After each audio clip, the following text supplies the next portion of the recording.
Assalamualaikum warahmatullahi wabarakatuh. Rahayu Sagung Dumadi. Kembali lagi di channel Babat Nusantara.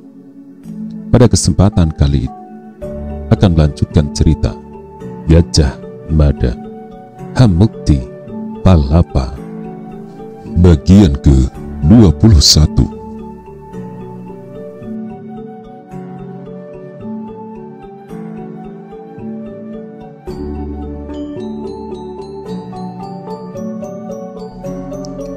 Udara yang semula tenang yang bisa digambarkan dengan garis-garis lurus itu mendadak mengombak bergelombang yang terjadi akibat hadirnya sumber suara yang datang dengan tiba-tiba dan sangat menyentak. Suara bendi yang ditabuh amat keras dan mendadak mengagetkannya, yang sekaligus menjadi isyarat bagi orang-orang yang semula bergelimpangan di tempat masing-masing untuk berlompatan dan melakukan gabungan rapat. "Kakang," bisik Pohwangi dengan cemas.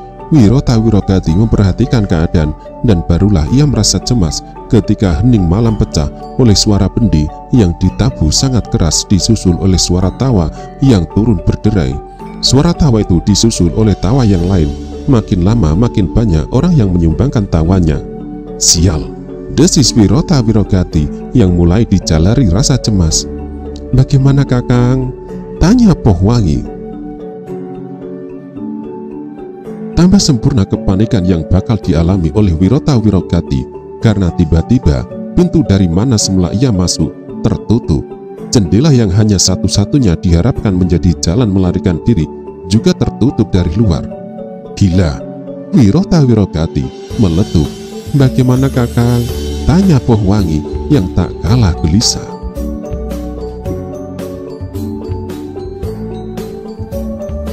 Untuk pertanyaan itu, Wirota Wirogati merasa tak punya jawaban. Suara tawa yang terdengar dari luar masih berkelanjutan untuk kemudian mereda. Kyai Wurih Udara telah mengangkat tangannya meminta semua orang untuk diam. Di sebelah pemilik rumah berdiri seorang lelaki bertubuh kecil dan mengenakan jubah berwarna hitam. Mungkin untuk menyempurnakan penampilannya, orang itu kemana-mana selalu membawa tongkat yang dipegang menggunakan tangan kanannya. Sementara itu, di tangan kiri orang itu menggantung sebuah bendi.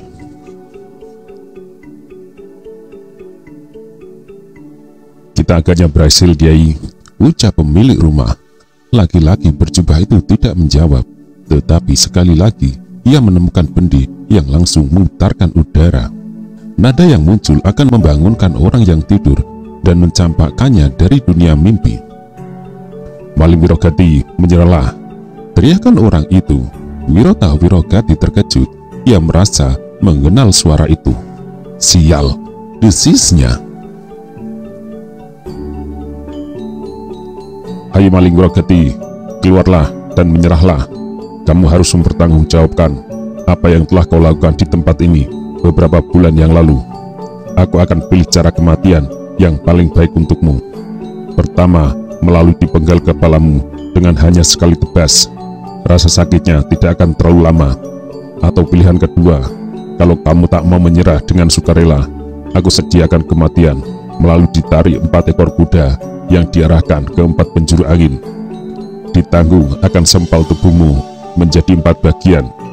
Bagaimana, Maling Wirogati?"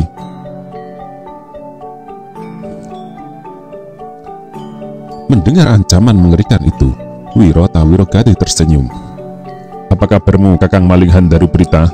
Para pengawal yang mengepung ruang itu menyimak dengan cermat pembicaraan yang terjadi. Bahwa ada jawaban dari kamar yang terkepung rapat itu menjadi pertanda benar-benar ada maling yang menyusup. "Kabarku baik, Wirogati," jawab orang bernama Handaru Prita itu. "Tak pernah aku sangka malam ini kita bertemu lagi di sini dengan keadaan yang berbeda dengan apa yang pernah kita jalani bersama. Kuminta kau menyerah."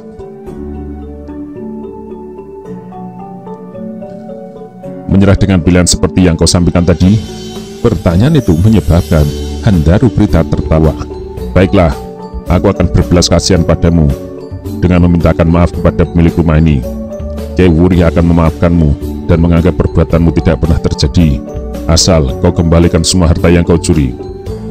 Wirota Wirogati tertawa pendek. Sayang sekali sudah habis, semuanya telah kubagi kepada rakyatku, para orang miskin yang hidupnya menderita. Aku tidak menyisakan sedikit pun untukku. Jumlah yang aku butuhkan masih kurang.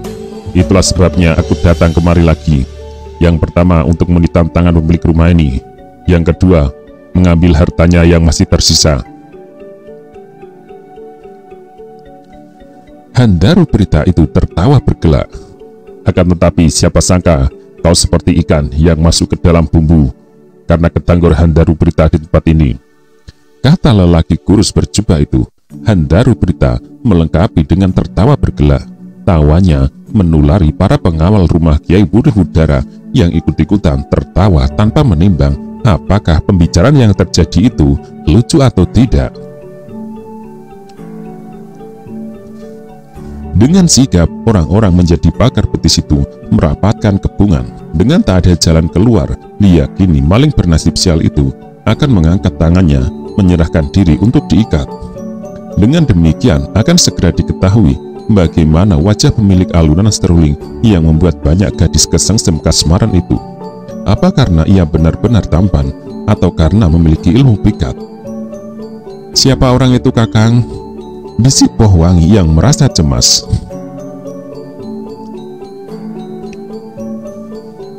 Dulu dia temanku, bersama-sama maling denganku.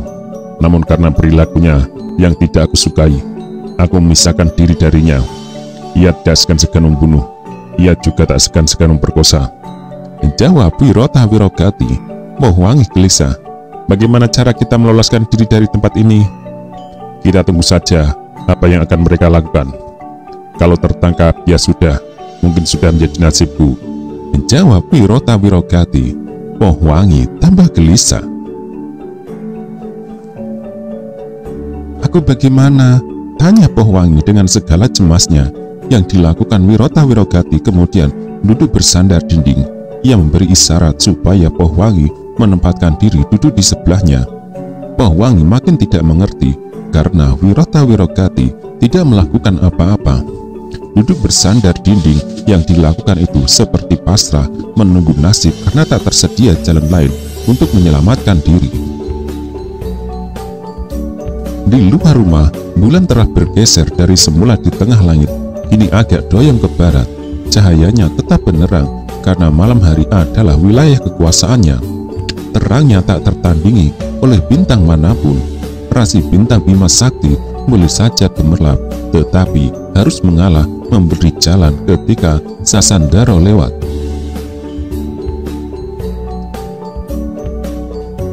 Namun apa yang terjadi di sekitar rumah Kyai Wuri Wudara merupakan sebuah keganjilan yang jarang terjadi. Keganjilan itu bahkan luput dari perhatian pemilik rumah dan tamunya, juga luput dari perhatian para pengawal yang menjaga rumah itu dengan amat ketat. Ketika Kyai Wuri Wudara menyadari sudah sedikit terlambat, hanya burung hantu yang mampu menandangnya karena ketajaman tatapan matanya yang mulai terganggu. Si burung hantu segera terbang dan pindah mencari dahan lain. Kabut, desis Kyai Wuri Wudara. Tamunya yang dianggapnya luar biasa karena mampu mementahkan kekuatan sirep yang dilepas ke udara itu terkejut. Dengan seksama diperintahkannya kabut tebal yang melayang dan mulai mengganggu pandangan mata itu. Gila, desisnya. Sebagai maling yang berpengalaman, Handaru Prita segera curiga sesuatu sedang berlangsung. Wirogati, apa yang kamu lakukan? Teriaknya, tak ada jawaban. Hei maling Wirogati, apa yang kau lakukan itu? Ayo keluarlah dan menyerahlah. Ulangnya sekali lagi. Tak ada jawaban, sementara kabut yang datang telah bergerak lebih cepat dan sangat terlambat untuk memahami apa yang terjadi. Gerakan kabut itu bahkan bisa dibilang kasar karena sejenak kemudian Handaru Prita mengalami kesulitan melihat benda-benda sekitarnya. Apakah kabut ini wajar, Kiai? Tanya pemilik rumah dengan cemas.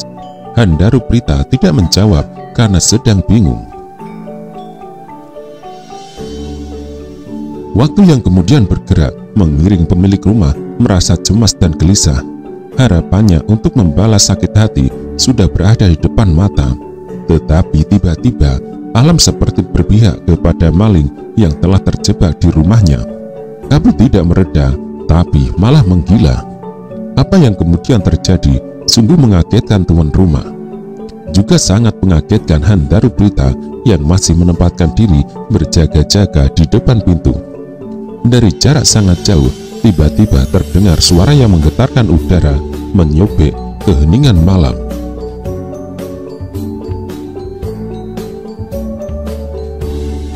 "Bendi Kiai Samudra, bendiku Kiai Samudra!" berteriak Handaru Prita amat gugup. Namun lelaki bertubuh kurus dan berjubah itu tak bisa berbuat apa-apa karena kabut menghalangi langkahnya. Ketika sekali lagi suara menggelegar itu mengoyak udara, Handaru Prita benar-benar yakin berasal dari bendi yang semula dibawanya. Itulah bendi yang bukan sembarangan bendi, karena pernah menjadi penentu kemenangan Ken Arok dalam peperangan paling berdarah dalam perjalanan sejarah, perang Genter yang meminta korban ribuan orang terbunuh.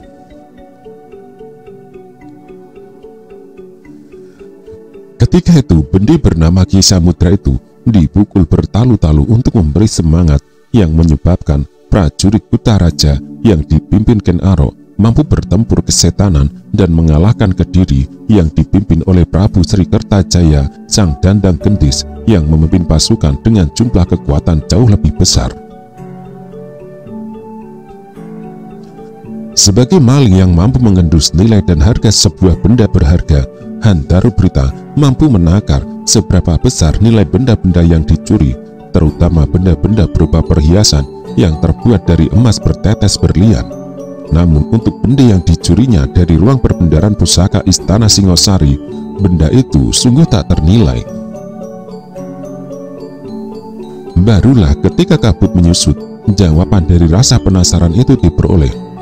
Ruang tempat maling itu terjebak ternyata telah kosong tanpa meninggalkan jejak dalam bentuk apapun, atau dengan cara bagaimana Wirota Wirogati melarikan diri. Bagi Handaru Prita terasa lebih mengerikan lagi karena benda yang semula diletakkan di atas meja telah lenyap tak ketahuan jejaknya. Ketika sekali lagi terdengar suara menggelegar menggetarkan udara dalam garis lurus dan tenang, menjadikan mengombak dan carut-marut. Suara itu berasal dari jarak yang makin jauh. Handaru Prita segera berlari dan mencoba menerka dari mana arah suara bendi itu berasal.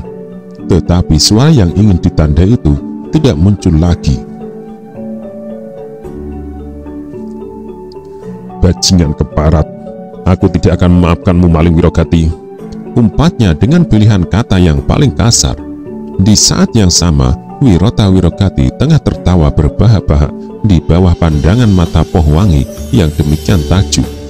Rangkaian peristiwa yang ia ikut terjebak dan mustahil meloloskan diri sampai mampu menerobos kebungan, memberi kesan pengalaman yang tidak mungkin bisa dilupakan sampai kapanpun. Pohwangi memandangi pemuda di depannya dengan perasaan heran dan makin kasmaran. Pemuda seperti yang sedang duduk di depannya itulah yang selama ini diangankan, tampan dan pilih tanding. "Aku benar-benar muncul malam ini," ucap Wirota Wirogati, dan perahu kecil bertenaga layar itu terus melaju seperti meloncat-loncat ketika berhadapan dengan ombak yang mulai membesar. Meski kecil, perahu itu cukup aman karena diberi penyeimbang di sisi kiri dan kanannya.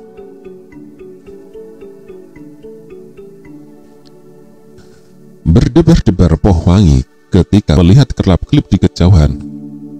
"Itu Keta?" tanya Pohwangi. "Ya, kita akan sampai sebelum fajar. Selanjutnya, aku akan membalas dendam dengan tidur sepuas-puasnya." "Lalu aku bagaimana?" bertanya Pohwangi yang tidak mungkin dijawab, tentu karena Pohwangi hanya bertanya dalam hati.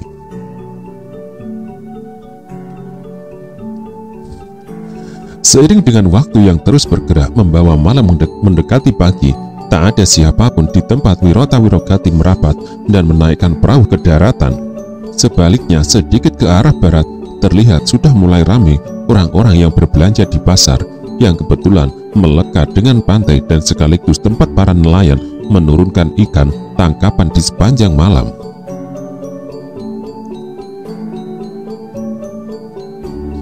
Sebagai maling yang berasal dari Keta, Wirota Wirogati justru tak pernah mengganggu penduduk kota Keta itu.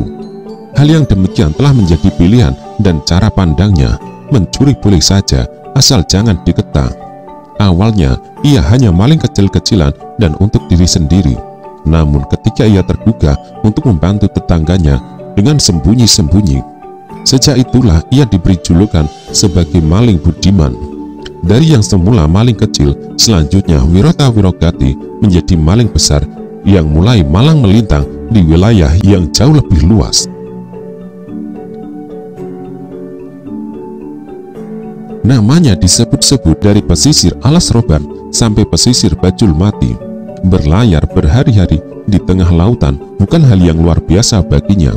Ia tempuh jarak yang jauh itu dengan menggunakan perahu yang sekaligus menjadi cara paling mudah yang bisa digunakan untuk melarikan diri. Perjalanan Wirota Wirogati dan Pohwangi akhirnya sampai di halaman sebuah rumah. "Ini rumahmu, Kakang?" tanya Pohwangi setelah berdiri di depan pintu. Wirota Wirogati tidak menjawab.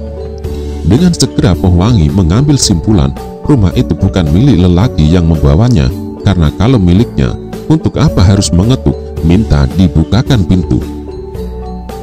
Tetapi siapa tahu ini memang rumahnya dan istrinya sedang menunggu. Berpikir seperti itu, Pohwangi merasa tak nyaman.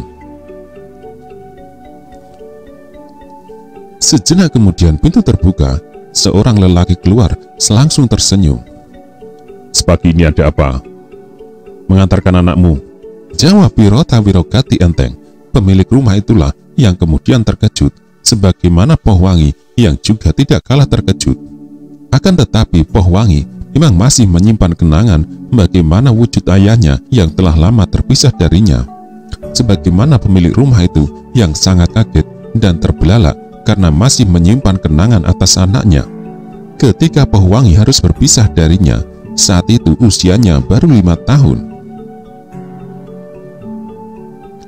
"Jagat Dewa Batara," desis laki-laki itu yang oleh para tetangganya dipanggil dengan nama Jalubara. "Ayah," desis gadis itu. Jalubara terdiam beberapa jenak seperti orang yang berusaha meyakinkan diri sendiri bahwa apa yang dialaminya itu benar-benar nyata dan tak sedang bermimpi. Sejenak setelah itu, wajahnya serasa menebal, mirip disiram dengan air panas yang ditandai pula oleh bibirnya yang bergetar. Sebaliknya, Pohwangi tidak mampu lagi menahan air mata yang mulai menggenang. Sebutir air matanya mirip berlian bergulir merambati pipinya.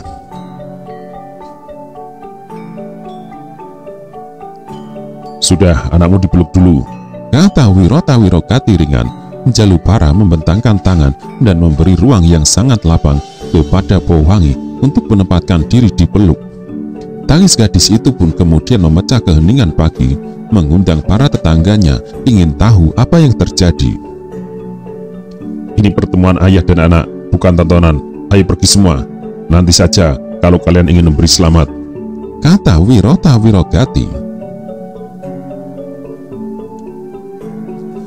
Dengan amat takjub, Ki Jalubara memandang wajah Wirota Wirogati yang dipandang menyeringai memamerkan deretan giginya yang indah dipandang. Lalu memandang anak gadisnya yang selama ini telah 10 tahun lebih mengganggu simpul saraf kerinduannya. "Bagaimana kau bisa membawa pulang anakku?" tanya Ki Jalubara dengan suara amat serak dan tersendat. "Aku mendengar ada orang kaya raya keturunan bangsawan. Rumahnya aku pilih untuk kudatangi dan kugerayangi. Namun anak gadisnya justru meminta aku menolong menyelamatkannya. Rupanya ia bukan anak kandung bangsawan itu, Paman. Aku terkejut ketika ia mengaku punya ayah kandung bernama Ki Jalubara. Sebaiknya jangan salah paham dan berburuk sangka dulu, Paman. Aku sama sekali tidak melakukan apapun kepada anakmu." Wirota Wirogati mengakhiri ucapannya dengan tersenyum menyeringai. Ia sengaja itu agar tampak lucu. Ki Jalupara hanya menggeleng-gelengkan kepala melihat ulah pemuda yang ugal-ugalan itu, untuk meyakinkan bahwa pertemuan dengan anaknya itu benar-benar nyata. Ki Jalupara kembali memeluk anaknya. Lelaki tua itu kembali butuh waktu untuk membiarkan air matanya mengalir. Amat bersusah payah, Ki Jalupara berusaha meredakan diri. Hal yang sama sedang dialami anak gadisnya. Waktu ibumu membawamu pergi, kamu masih berumur 5 tahun. Ucap laki-laki itu serak dan terbata-bata. Sekarang kamu sudah remaja, sudah menjadi gadis yang jelita.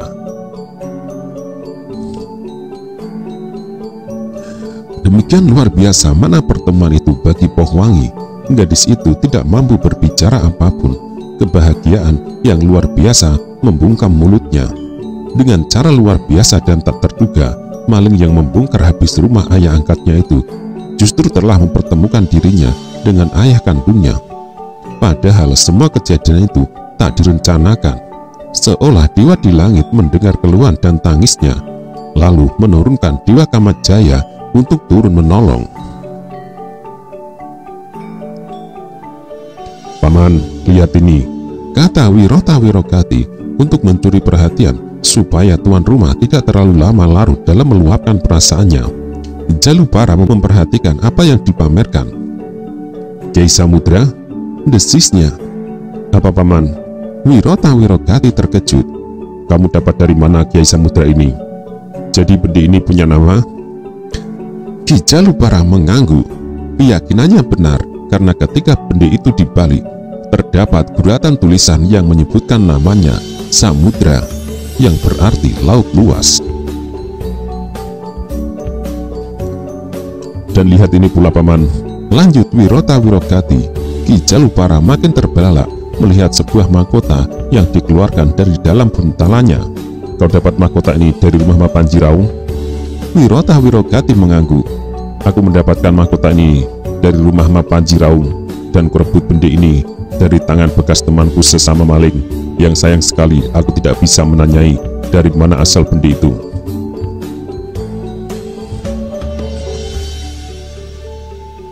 Ayo kita bicara di dalam, ucap Ki Jalupara. Akan aku ceritakan apa yang aku tahu tentang benda-benda itu. Ki Jalupara membawa anak gadisnya masuk ke dalam rumah. Ternyata tak ada siapapun di rumah itu. Dugaan Pohwangi bahwa ayahnya tentu mempunyai istri lagi ternyata tidak benar. Sejak ibumu meninggalkan aku tidak pernah kawin lagi sampai sekarang, kata Ki Jalupara. Pohwangi mengangguk.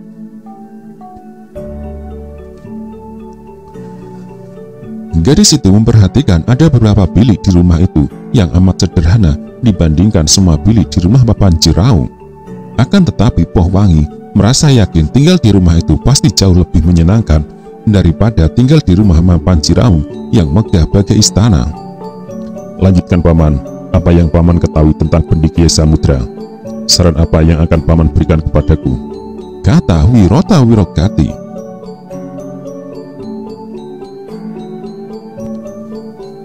Ki Jalupara kembali memeriksa bendi yang dipegangnya. Bendi itu terbuat dari perunggu pilihan yang tebal dan terasa berat. Jika bendi itu ditabuh, akan geger seluruh penduduk Keta. Bendi ini milik Singosari. Barangkali maling temanmu itu mengambilnya dari ruang perbendaharaan pusaka di istana Singosari. Bendi ini adalah saksi bisu yang ikut menandai perang yang terjadi antara Tumapel dan Kediri ketika Ken Arok berusaha mendirikan wangsanya Girindra Wangsa. Kalau mahkota ini aku tak tahu, bisa jadi milik Kediri. Mungkin Sang Prabu Kertajaya pernah memakainya. Penjelasan itu membungkam mulut Wirota Wirogati. Lalu beberapa benda-benda ini jika aku jual paman? Tanya maling muda itu. Kamu harus mencari tahu lebih dulu dengan cara bagaimana benda ini jengkar dari ruang perbendaharaan pusaka istana Singosari. Kalau kamu ke ibu kota Singosari menawarkan benda itu, kamu bisa ditangkap. Lain lagi kalau yang kutawarkan kepada Sang Prabu adalah mahkota ini. Benda ini jelas bukan milik istana Singosari. Wirota Wirogati mengarahkan tatapan matanya keluar menerobos pintu. Kalau begitu, agaknya telah tiba saatnya aku meluaskan wilayah kekuasaanku hingga ke Singosari. Bagaimana menurut paman? Ki Jalupara tidak memiliki jawaban untuk pertanyaan itu. Wirota Wirogati melanjutkan, di Singosari tentu ada banyak sekali orang kaya. Kesanalah sekarang, aku harus memusatkan perhatian sambil menawarkan benih dan mahkota itu. Dua-duanya tidak ada manfaat bagiku. Untuk apa aku memiliki benih tanpa bisa memukulnya, dan untuk apa aku punya mahkota tanpa bisa menjadi raja? Namun Ki Jalupara mempunyai sebuah penilaian. Sampai kapan kamu akan berhenti dari kegemaranmu yang merugikan orang itu, Wirogati? Wirota Wirogati yang sedang memperhatikan laut dari tempatnya sontak berbalik. Merugikan orang, paman? Letupnya, ya, jawab Ki Jalupara. Orang-orang yang hartanya kau curi itu tentu merasa sedih dan kehilangan sekali.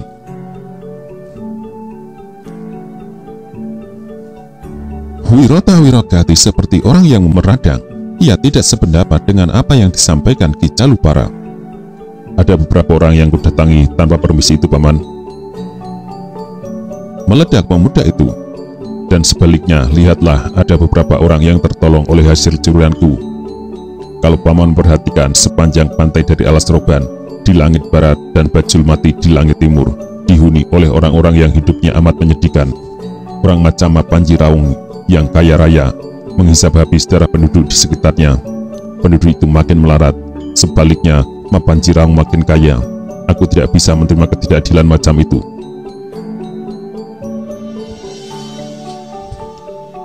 Ki Jalupara akan berdebat tetapi merasa tidak nyaman karena berada di depan anak gadisnya. Lagi pula Ki Jalupara berhutang budi kepada pemuda itu yang membawa pulang anaknya. Setidaknya, kapan kamu akan mulai berpikir untuk hidup dengan tenang seperti orang lain? Berkeluarga, punya istri dan anak? Pancing Ki Jalupara. Wirota Wirogati hanya tertawa.